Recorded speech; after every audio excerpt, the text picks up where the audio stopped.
அனைவருக்கும் இனிய காலை வணக்கம். ஒலிம்பியா ஐஏஎஸ் அகாடமி வழங்கும் இன்றைய காணொளியில் நாம் பார்க்குள்ளது 2024ஆம் ஆண்டு டிஎன்பிசி தேர்வாணையம் 5 வெவ்வேறு வகையான தேர்வுகளை நடத்தியுள்ளது. இந்த 5 வெவ்வேறு வகையான தேர்வுகளிலிருந்து யூனிட் 8ல் நம்ம சிலபஸ் படி இருக்கக்கூடிய யூனிட் 8ல் இருக்கக்கூடிய வினாவிடைகளை தான் நாம் இந்த காணொளியில் பார்க்கலாம். குறிப்பாக 47 வினாக்களை அதுக்கான விடை குறிப்புகளும் விளக்கங்களை பார்க்கலாம். நிச்சயமாக அப்கமிங்காக வரக்கூடிய குரூப் 4 எக்ஸாமுக்கும் சரி, குரூப் 2, 2A, குரூப் 1 எக்ஸாமும் சரி, இந்த யூனிட் 8ல் இருக்கக்கூடிய கேள்வி ரொம்ப ஹெல்ப்ஃபுல்லாக இருக்கும். அதனால் வீடியோஸை முழுமையாக பாருங்கள், ஸ்கிப் பண்ணாமல் பாருங்கள். புதிதாக நம்ம சேனலை பார்க்குறவங்க மறக்காமல் சப்ஸ்கிரைப் பண்ணிட்டு அண்ட் பெல் சிம்பிளை கிளிக் பண்ணிடுங்க. நீங்கள் பெல் சிம்பிளை கிளிக் பண்ணால் தான் நாங்கள் தொடர்ந்து அப்லோட் பண்ணுற வீடியோஸ் உங்களுக்கு நோட்டிஃபிகேஷன் வரும். வாங்க வீடியோஸ்குள்ளே போகலாம். சந்திரிகையின் கதை யாரோடு தொடர்புடையது? சந்திரிகையின் கதை பார்த்திங்கன்னா பாரதியாரோடு தொடர்புடையது. கல்லாதவர்களை வள்ளுவர் எதனுடன் ஒப்பிடுகிறார்? கல்லாதவர்களை வள்ளுவர் பார்த்திங்கன்னா விலங்கோடு ஒப்பிடுகிறார். திருக்குறளை பொறுத்தவரையும் பார்த்திங்கன்னா இந்த திருக்குறளை முழுமையாக படித்து அதில் இருக்கக்கூடிய சொற்பொருளை பொருளை தெளிவாக படிச்சிருந்தீங்கன்னா திருக்குறள் ரிலேட்டடாக ஒரு 6-7 கேள்வி கேட்குறதுக்கு வாய்ப்புகள் அதிகமாக இருக்குது. அந்த 6-7 கேள்விகளும் சரியாக செய்வதற்கு தொடர்ந்து திருக்குறளை ரிவிஷன் பண்ணிகிட்டே இருக்கணும். என்பும் உரியர் பிறர்க்கு என்று வள்ளுவர் யாரை குறிப்பிடுகிறார்? அன்புடையார் எல்லாம் உரியர், தமக்குரியர் அன்புடையார் என்றும் உரியர் பிறர்க்குன்னு வரும் இந்த திருக்குறள். அது யாரை சொல்லுகிறார்னு பார்த்தீங்கன்னா அன்புடையாரை. என்பும் உரியர் பிறர்க்கு என்று வள்ளுவர் யாரை குறிப்பிடுகின்றார்? அன்புடையாரை. பலகற்றும் கல்லார் அறிவிலாதார் என வள்ளுவர் யாரை குறிப்பிடுகின்றார்? பலகற்றும் கல்லா அறிவிலாதார் என வள்ளுவர் யாரை குறிப்பிடுகின்றார்னா உலகிலோடு வாழாதாரை பலகற்றும் கல்லா அறிவிலாதார் என்று குறிப்பிடுகிறார். புத்தேன் உலக வாழ்க்கையை யார் உறுதியாக வாழ்வார் என்று வள்ளுவர் குறிப்பிடுகிறார்? திருடாதார். புத்தேன் உலக வாழ்க்கையை யார் உறுதியாக வாழ்வார் என்று வள்ளுவர் குறிப்பிடுகிறார்? திருடாதார். பொருளில்லாரை எல்லாரும் எவ்வாறு கருதுவர் என்று வள்ளுவர் குறிப்பிடுகிறார்? எள்ளுவர். இல்லாரை எல்லாரும் எள்ளுவர், செல்வரை எல்லாரும் செய்வர் சிறப்பு என்ற திருக்குறள் இருந்தால் இதை கேள்வியை கேட்டிருக்காங்க. இல்லாரை எல்லாரும் எள்ளுவர், அதாவது பொருள் இல்லாதவங்களை எல்லாரும் எள்ளுவங்க, செல்வம் உடையவர்களை எல்லாரும் செய்வர் சிறப்பு என்று மிக அழகான ஒரு குறளில் வள்ளுவர் குறிப்பிட்டிருப்பார். இது எல்லா காலத்துக்கும் எல்லாருக்கும் பொருந்தக்கூடியதாக இருக்கும். அடுத்த கேள்வி, ஐம்புலன்களையும் அடக்கி ஆள்வதையும் அப்புலன்கள் விரும்புவனவற்றை எல்லாம் விட்டு விடுவதையும் எதற்குரிய இலக்கணமாக வள்ளுவர் குறிப்பிடுகின்றார்? ஐம்புலன்களையும் அடக்கி ஆள்வதையும் அப்புலன்கள் விரும்புவனவற்றை எல்லாம் விட்டு விடுவதையும் எதற்குரிய இலக்கணமாக சொல்லியிருப்பார்னா துறவுக்கு இலக்கணமாக சொல்லியிருப்பார். டேஸ் என்றும் தமிழ் இலக்கிய நூல் நடுகள் நடுவதற்கான வழிமுறைகள் குறித்து விரிவாக எடுத்துரைக்கிறது. அதாவது நடுக்கல்லை பற்றி நடுவதற்கான வழிமுறைகளை தெளிவாக குறிப்பிடும் நூல் பார்த்திங்கன்னா தொல்காப்பியம். தொல்காப்பியத்தின் ஆசிரியர் தொல்காப்பியர். நமக்கு கிடைத்த நூல்களுள் மிக பழமையான இலக்கிய நூல் தொல்காப்பியம்தான். தமிழ்நாட்டில் 8ஆம் நூற்றாண்டு மற்றும் 13ஆம் நூற்றாண்டுகளுக்கு இடையில் 500 என்பவர்கள் யார்? தமிழ்நாட்டில் 8ஆம் நூற்றாண்டு மற்றும் 13ஆம் நூற்றாண்டுகளுக்கு இடையில் 500 என்பவர்கள் வணிகர் சங்கங்களை குறிக்கும். பின் வருபவர்களில் யார் 1890இல் இந்திய சமுதாய சீர்திருத்தவாதியை தொடங்கியவர்? அதாவது இந்தியன் சோசியல் ரீஃபார்மரை 1890இல் யார் தொடங்கியிருப்பார்னா KN நடராசன். 1890இல் இந்திய சமுதாய சீர்திருத்தவாதியை தொடங்கியவர் KN நடராசன். பொறுத்துக. குறிஞ்சினாவே வேட்டையாடுதல். பாலை பார்த்திங்கன்னா சூறையாடுதல். முல்லை பார்த்திங்கன்னா காளை தழுவுதல் ஜல்லிக்கட்டுன்னு சொல்லலாம், புல் ஃபைட்டிங். மருதம் பார்த்திங்கன்னா களை எடுத்தல், வயல் சார்ந்த நிலப்பகுதி மருதம். அப்போ குறிஞ்சினா வேட்டையாடுதல், பாலைனா சூறையாடுதல், முல்லைனா காளை தழுவுதல், மருதம்னா களை எடுத்தல். விடுதலை எல்லாம் கிளர்ச்சியால் வெல்லும் விடுதலை வேட்கை வெறி கொண்ட வீரன் என பாரதிதாசனை புகழ்ந்து பாடியோர் யார்? விடுதலை எல்லாம் கிளர்ச்சியால் வெல்லும் விடுதலை வேட்கை வெறி கொண்ட வீரன் என பாரதிதாசனை புகழ்ந்து பாடியவர் நாமக்கல் கவிஞர் வே. ராமலிங்கம். இல்லைன்னா டைரக்டாக கூட கேட்கலாம். விடுதலை எல்லாம் கிளர்ச்சியால் வெல்லும், விடுதலை வேட்கை வெறிக்கொண்ட வீரன் என்று அழைக்கப்படுபவர் யார்? பாரதிதாசன் அப்படின்னு சொன்னது நாமக்கல் கவிஞர் வே. ராமலிங்கம். பிரபந்த மாலை என்று சிறப்பிக்கப்படும் இலக்கியம் எது?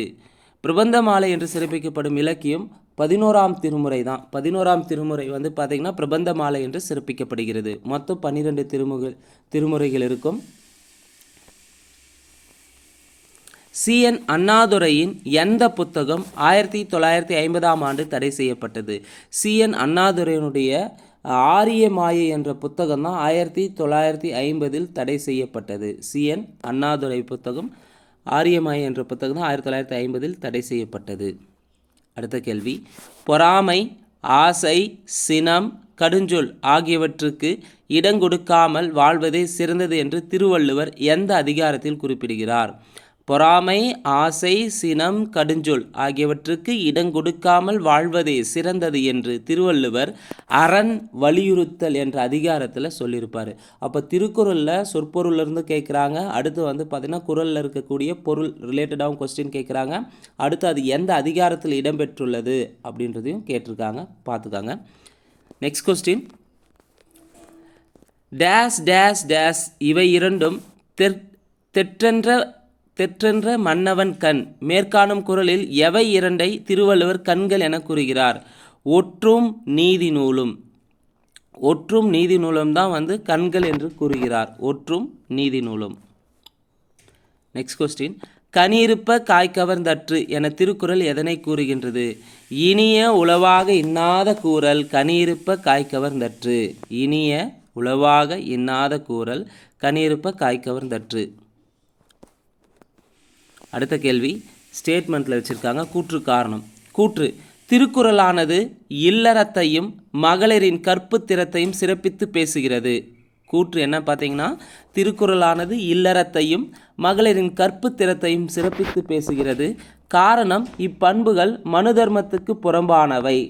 காரணம், இப்பண்புகள் மனு தர்மத்துக்கு புறம்பானவை. அப்போ கூற்று மற்றும் காரணம் இரண்டுமே சரி. வேங்கையின் மைந்தன் புதினத்தின் ஆசிரியர் யார்? வேங்கையின் மைந்தன் என்ற புதினத்தின் ஆசிரியர் வந்து அகிலன். அகிலனை பற்றி குறிப்பிடணும் பார்த்தீங்கன்னா, ஞானப்பீடு விருதை பெற்ற முதல் தமிழ் எழுத்தாளர்னாவே அகிலன் தான். அதுக்கடுத்து வந்து பார்த்திங்கன்னா ஜெயகாந்தன் வாங்கியிருப்பாங்க. தமிழில் ஞானப்பீடு விருது பெற்றவர்கள் 2 பேர் இருப்பாங்க. ஒன்று அகிலன், மற்றொன்று ஜெயகாந்தன். ஆதியும் அந்தமும் இல்லா அரும்பெரும் என்னும் பாடலடி இடம்பெற்றுள்ள நூல் எது? ஆதியும் அந்தமும் இல்லா அரும்பெரும் என்னும் பாடலடி இடம்பெற்றுள்ள நூல் திருவெம்பாவை. பதிற்றுப்பத்தில் சிறப்பிக்கப்படும் மன்னர்கள் எவர்? பதிற்றுப்பத்துனாவே சேர அரசர்களை பற்றி சிறப்பிக்கப்படுகிறது. அடுத்த கேள்வி, ஆதிச்சநல்லூர் தாளிகள் புதைந்த இடத்தை கண்டுபிடித்தவர் யார்? ஆதிச்சநல்லூர் தாளிகள் புதைந்த இடத்தை கண்டுபிடித்தவர் ஜாகோர். தன்னிலை தவறாமல் தன்னைத்தானே காத்து கொண்டு வாழ்கிறவரை வள்ளுவர் யாருடன் ஒப்பிடுகிறார்? கற்புக்கரசியோடு ஒப்பிடுகிறார். தன்னிலை தவறாமல் தன்னைத்தானே காத்து கொண்டு வாழ்கிறவரை வள்ளுவர் யாருடன் ஒப்பிடுகிறார்? கற்புக்கரசியோடு ஒப்பிடுகிறார். தந்தை மகற்காற்றும் நன்றி என திருக்குறள் எதனை குறிப்பிடுகிறது? அவையத்து முந்தியிருப்பச் செயலை குறிக்கிறது. தந்தை மகற்காற்றும் நன்றி என திருக்குறள் எதனை குறிப்பிடுகிறதுனா அவையத்து முந்தியிருப்பச் செயல். செல்வத்தை அழித்து ஒருவரை தீய வழியில் செலுத்தக்கூடியதாக வள்ளுவர் குறிப்பிடுவது அழுக்காறு. அழுக்காறு. செல்வத்தை அழித்துனா செல்வத்தை அழித்து ஒருவரை தீய வழியில் செலுத்தக்கூடியதாக வள்ளுவர் குறிப்பிடுவது அழுக்காறுனா பொறாமைன்னு சொல்லலாம். வெகுளினா சினம்னு சொல்லலாம். அவானா ஆசைன்னு சொல்லலாம். இன்னா சொல்லலாம் கடுஞ்சொல்னு சொல்லலாம். இங்கே அழுக்காறு தான். அதாவது பொறாமை வந்துச்சுன்னா ஒருவன் வந்து அவனுடைய செல்வத்தை அழித்து தீய வழியில் செலுத்தக்கூடியதாக வள்ளுவர் குறிப்பிட்டிருப்பார். உயிருக்கு ஊதியமாக வள்ளுவர் எவற்றை குறிப்பிடுகிறார்? ஈதல் இசைப்பட வாழ்தல். ஈதல் இசைப்பட வாழ்தல் தான் உயிருக்கு ஊதியமாக வள்ளுவர் குறிப்பிடுகிறார். அடுத்த கேள்வி, குன்றேறி யானைப்போர் கண்டற்றால் எனும் ஓமையை வள்ளுவர் எதற்கு பயன்படுத்தியுள்ளார்? பொருள் உடையவர் செய்யும் செயலுக்கு பயன்படுத்தியிருப்பார். குன்றேறி யானைப்போர் கண்டற்றால் எனும் ஓமையை வள்ளுவர் எதற்கு பயன்படுத்தியுள்ளார்? பொருள் உடையவர் செய்யும் செயல். உறங்கி விழிப்பதை வள்ளுவர் எதனோடு ஒப்பிடுகிறார்?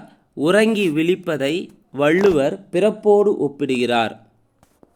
அடுத்த கேள்வி, சுப்பிரமணிய பாரதியார் ஆசிரியராக பணியாற்றிய மாத இதழின் பெயர் என்ன? சுப்பிரமணிய பாரதியார் பார்த்தீங்கன்னா ஆசிரியராக பணியாற்றிய மாத இதழ் சக்கரவர்த்தினி. மாலைமணி என்ற பத்திரிகையை ஆரம்பித்தவர் யார்? மாலைமணி என்ற பத்திரிகையை ஆரம்பித்தவர் அண்ணாதுரை. டேஸ் உடைத்தாயின் இல்வாழ்க்கை பண்பும் பயனும் அது. மேற்காணும் திருக்குறளில் எவை இரண்டை திருவள்ளுவர் இல்வாழ்க்கைக்கு உகந்து என குறிப்பிட்டார்? அன்பும் அறனும் உடைத்தாயின் இல்வாழ்க்கை பண்பும் பயனும் அது. அப்போ இல்வாழ்க்கைக்கு உகந்தது எதுன்னு பார்த்தீங்கன்னா அன்பும் அறனும். லவ் அண்ட் அஃபெக்ஷன் தான் பார்த்தீங்கன்னா ஒரு இல்வாழ்க்கைக்கு உகந்ததாக உள்ளது என்று வள்ளுவர் குறிப்பிடுகிறார். அன்பும் அறனும். அடுத்த கேள்வி, வள்ளுவரின் அரசியல் பொருளாதார சமுதாய சிந்தனைகளின் களஞ்சியமாக அமையும் திருக்குறளின் பொருத்தமான பிரிவாக எதை கூறலாம்? ஸோ வள்ளுவருடைய அரசியல் பொருளாதார சமூக சிந்தனைகளின் களஞ்சியமாக அமையும் திருக்குறளின் பொருத்தமான பிரிவாக எதை கூறலாம்னா பொருட்பாலை கூறலாம். திருக்குறள் 3 பகுப்புகள் வருது, அறம் பொருள் இன்பம். அதில் பார்த்திங்கன்னா அரசியல் பொருளாதார சமுதாய சிந்தனைகளின் களஞ்சியமாக அமையும் பகுதி பார்த்திங்கன்னா பொருட்பால். அடுத்த கேள்வி, தமிழின் முதல் கள ஆய்வு நூலாக கருதப்படுவது எது? பெரிய புராணம், திருவாசகம், திருமண், திருப்பல்லாண்டுல இது எது பார்த்திங்கன்னா தமிழின் முதல் கள ஆய்வு நூல்னு பார்த்திங்கன்னா பெரிய புராணம். தமிழின் முதல் கள ஆய்வு நூல் பெரிய புராணம். பெரிய புராணத்தின் ஆசிரியர் சேக்கிழார். இது திருத்தொண்டர் புராணம் என்றும் அழைக்கப்படுகிறது. திருவாசகத்தின் ஆசிரியர் மாணிக்கவாசகர். திருமந்திரத்தின் ஆசிரியர் திருமூலர். கீழ்காணும் கூற்றுகளில் சரியான விடையை தேர்ந்தெடுக்கவும். கீழ்காணும் கூற்றுகளில் சரியான விடையை தேர்ந்தெடுக்க. 1. கடவுள் வாழ்த்து, வான் சிறப்பு, நீத்தார் பெருமை, அரண் வலியுறுத்தல் என்ற 4 அதிகாரம் பாயிரம் என அழைக்கப்படுகிறது. 2. திருக்குறள் கடவுள் வாழ்த்தியில் கடவுள் என்ற சொல் 3 குறள்களில் வருகிறது. கடவுள் வாழ்த்தில் கடவுள் என்ற சொல் 3 சொல்களில் வருகிறதானா? வரதில்லை. வான் சிறப்பு என்ற அதிகாரத்தில் வருணதேவன் என்ற சொல் வரவில்லை. சரி. மனத்தில் குற்றமில்லாமல் இருப்பதே அறம் என்கிறார் வள்ளுவர். அப்போ சரியானது 1, 3, 4 சரி. கடவுள் வாழ்த்து, வான் சிறப்பு, நீத்தார் பெருமை, அரண் வலியுறுத்தல் என்ற 4 அதிகாரம் பாயிரம் என்னும் அழைக்கப்படுகிறது. வான் சிறப்பு என்ற அதிகாரத்தில் வருணதேவன் என்ற சொல் வரவில்லை. சரி. மனத்தில் குற்றமில்லாமல் இருப்பதே அறம். மனத்தில் எந்த ஒரு குற்றம் இல்லாமல் இருப்பதே சிறந்த அறம்னு சொல்லிட்டு வள்ளுவர் குறிப்பிடுகிறார். அப்போ சரியானது 1, 3, 4 சரி. அடுத்த கேள்வி, சரியான ஆசிரியர் நூலினை கண்டறிந்து பொறுத்துக. சாண்டல்யன் எழுதிய நூல் கடல் புறா. வண்ண நிலவன் எழுதியது கடல் புறத்தில். ஜோடி குரூஸ் எழுதுந்து பார்த்தீங்கன்னா ஆலிசூல் உலகு. வரியறியா கான்சதந்த் என்ற நூல் எழுதிய நூல் கடல் சொன்ன கதை. சாண்டல்யன் எழுதிய நூல் கடல் புறா. வண்ண நிலவன் எழுதிய நூல் கடல் புறத்தில். ஜோடி குரூஸ் எழுதிய நூல் ஆலிசூல் உலகு. வரிதயா கான்ஸ்தந்த் என்பவர் எழுதிய நூல் கடல் சொன்ன கதை. அடுத்த கேள்வி, கீழ்காணும் கூற்றுகளில் முதுமொழி காஞ்சி குறித்த செய்திகளில் ஒரு செய்தி தவறானதை எடுத்து எழுதுகன்னு கேட்டிருக்காங்க. அப்போ முதுமொழி காஞ்சி பற்றி எது தவறுன்னு பார்த்தீங்கன்னா ஆப்ஷன் ஏ தான் தவறாக இருக்குது. முதுமொழி என்றால் பழமொழியா? முதுமொழி என்றால் மூத்தோர் மொழின்னு சொல்லலாம். காஞ்சி என்றால் நிலையாமை குறிக்கும். இது பழமொழியில் நிலையாமையை கூறுகிறதுன்னு சொல்லியிருக்காங்க. ஸோ இது மட்டும்தான் தவறாக இருக்குது. அதே முதுமொழி காஞ்சி நூலின் ஆசிரியர் மதுரை கூடலூர்கிழார். சரி. தொல்காப்பியர் கூறும் அம்மை எனும் வனப்பில் இப்பாடல்கள் அடங்கும் முதுமொழி காஞ்சியில் தான் இடம்பெற்றுள்ளது. ஆத்திச்சூடி நூல்களுக்கு முன்னோடி முதுமொழி காஞ்சி. சரி. அப்போ முதுமொழி காஞ்சி நூலை பற்றி சொன்னால் இதை எழுதியவர் கூடலூர்கிழார். தொல்காப்பியர் கூறும் அம்மை எனும் வனப்பில் முதுமொழி காஞ்சி பாடல்கள் அடங்கும். ஆத்திச்சூடி நூல்களுக்கு முன்னோடி முதுமொழி காஞ்சி. அடுத்த கேள்வி, பண்டைய பாறை ஓவியங்கள் கிடைக்கும் இடங்கள். மல்லப்பாடி, பெருமுக்கல், பையம்பள்ளி, சிறுமலை. ஸோ பண்டைய பாறை ஓவியங்கள் இந்த 4 இடங்களிலுமே கிடைக்கிறது. பண்டைய பாறை ஓவியங்கள் மல்லப்பாடி, பெருமுக்கல், பையம்பள்ளி, சிறுமலை. மல்லப்பாடி, பெருமுக்கல், பையம்பள்ளி, சிறுமலை 4 இடங்களுமே பண்டைய பாறை ஓவியங்கள் கிடைத்துள்ளன. அடுத்து கூற்று காரணம். சங்கொலியின் ஆசிரியர் நாமக்கல் கவிஞர் வே. ராமலிங்கம். சரி. இவர் பாரதியாரின் பாடல்களை தொகுத்தவரா? நாமக்கல் கவிஞர் வே. ராமலிங்கம் பாரதியார் பாடல்களை தொகுத்தவர்னா கிடையாது. அப்போது கூற்று சரி, காரணம் தவறு. அடுத்த கேள்வி, அரசியல் கேலி சித்திரங்களை வெளியிட்ட முதல் தமிழ் செய்தித்தாள் எது? இந்தியா. பாரதியார் நடத்தியுள்ள இந்தியா வந்து பார்த்திங்கன்னா அரசியல் கேலி சித்திரங்களை வெளியிட்ட முதல் தமிழ் செய்தித்தாள். தேவ பாடையின் இக்கதை செய்தவர் மூவர் என்று கம்பரின் கூற்றுப்படி: 1. ராமாயணம் செய்த மூவர் வால்மீகி, வசிஷ்டர், போதாயனர். வசிஷ்டர் செய்தது வசிஷ்ட ராமாயணம். போதாயனர் செய்தது போதயன ராமாயணம். வியாசரும் ஒரு ராமாயணம் செய்துள்ளார், அது அத்தியாத்ம ராமாயணம் என்று கூறுவாரும் உலர். அப்போது இதில் எது சரியானதுன்னு கேட்டிருக்காங்க. சரியானது அனைத்துமே சரி. ராமாயணம் செய்தது 3 பேர் எழுதியிருப்பாங்க. வால்மீகி, வசிஷ்டர், போதாயனர் எழுதியிருப்பாங்க. வசிஷ்டர் செய்தது வசிஷ்ட ராமாயணம். போதாயனர் செய்தது போதாயன ராமாயணம். வியாசரும் ஒரு ராமாயணம் செய்திருப்பார், அது அத்தியாத்ம ராமாயணம் என்றும் கூறுவர். அப்போ சரியானது வந்து பார்த்திங்கன்னா அனைத்துமே சரி. அடுத்த கேள்வி, நுண்ணிய நூல் பல கற்பினும் மற்றந்தன் உண்மை அறிவே மிகும் என்ற குறள் எந்த அதிகாரத்தில் அமைந்துள்ளது? குறளை கேட்டு அதிகாரத்தை கேட்டிருக்காங்க. இதோ 2 கேள்வி பார்த்துருப்போங்க. நுண்ணிய நூற்பல கற்பினும் மற்றந்தன் உண்மை அறிவே மிகும் என்ற குறள் பார்த்திங்கன்னா ஊழ் என்ற அதிகாரத்தில் இடம்பெற்றுள்ளது. ஐங்குறு நூற்றின் முல்லைத்திணையை பாடிய புலவர் யார்? முல்லைத்திணையை பாடுந்து பேயனார்.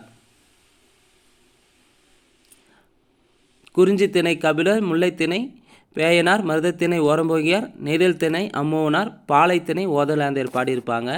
ஐங்குறு நூற்றில் வந்து பார்த்திங்கன்னா குறிஞ்சித்திணை பாடுந்து கபிலர், முல்லைத்திணை வந்து பேயனார் பாடியிருப்பாங்க, மருதத்திணை வந்து ஓரம்போகியார் பாடியிருப்பாங்க, நெய்தல் திணை அம்மோனார் பாடியிருப்பாங்க, பாலைத்திணை ஓதலாந்தையார் பாடியிருப்பாங்க. அடுத்த கேள்வி, கூற்று காரணம்.